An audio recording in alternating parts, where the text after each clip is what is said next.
Hello, this is the second part to my first recording on seeing behind the facade. If you have coming from an abused background or even an addictive background, I'd include that too, recognize spiritual abuse because you may be especially vulnerable. And are you attending church? You may be vulnerable to a spiritually abusive church. So please click like and subscribe and giving you some ideas here. You need to be able to recognize spiritual abuse and avoid the whitewashed, Christianized version of abuse. And I do have a much more extensive discussion of spiritual abuse, toxic churches, toxic people who claim to be Christians. But this is a bit shorter.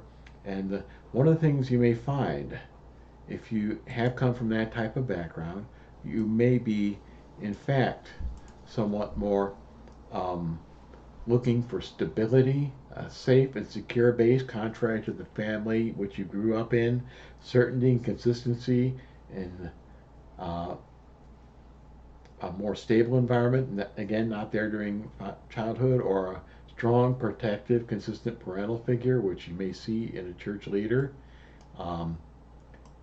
So continuing onward, you may even go for images, rituals, asceticism. Again, looking for stability, asceticism, something which pleases you, and maybe even finding some sensuality in ways which weren't really biblically founded. So, I want to go on here, and again, for those who are actually from spiritual abusive and addictive backgrounds, it really is a personal danger that you may find some appeal in these type of churches. They may repeat an abusive family environment, and it may seem to be strangely comfortable and familiar to you if you grew up that or experienced with that. An abusive church may offer a lot of pre-packed opinions and structure to those who are coming from an addictive and abusive background, who are looking for some sort of structure and certainty, find an escape and a relief from the kind of chaos that was in their background. But the thing is, if they go into that kind of church, they may remain spiritually stunted and deep, and may not go on to the deeper work in their character which is necessary for transcending that kind of background.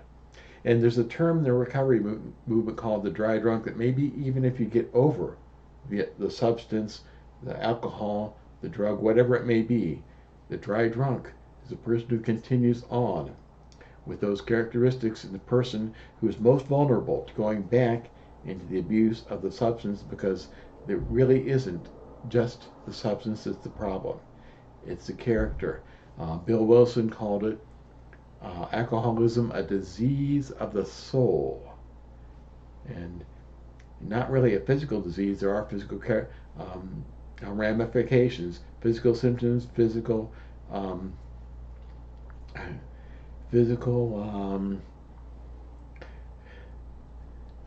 desires, etc. But to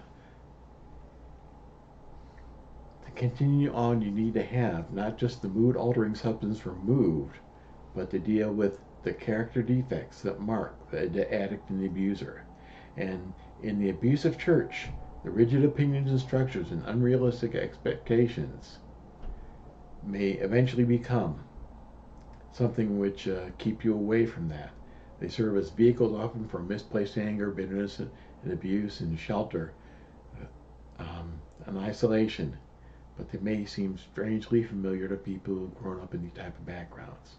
So sometimes the leaders of the churches actually go on to spout actually doctrines, false teaching, actually heretical doctrines. So I think you want to keep away from them. So my previous video, I've mentioned some books which I would refer to the content, to the comments there, and the whole list.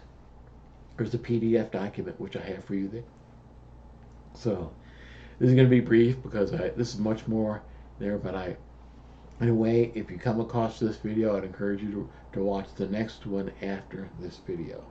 So thank you for your time. Thank you for your attention. I hope this helps you. And I really, really hope and pray that you're blessed by finding a church which lifts up Jesus, preaches and teaches the Bible, and loves you as Christ has loved the church, which loves you in that way, and where you can find rest and where you can find peace with other believers, with other people. And even if that's not familiar, that you'll grow used to what it means to be in a place where they speak the truth in love. So thank you so much for your time, for your attention.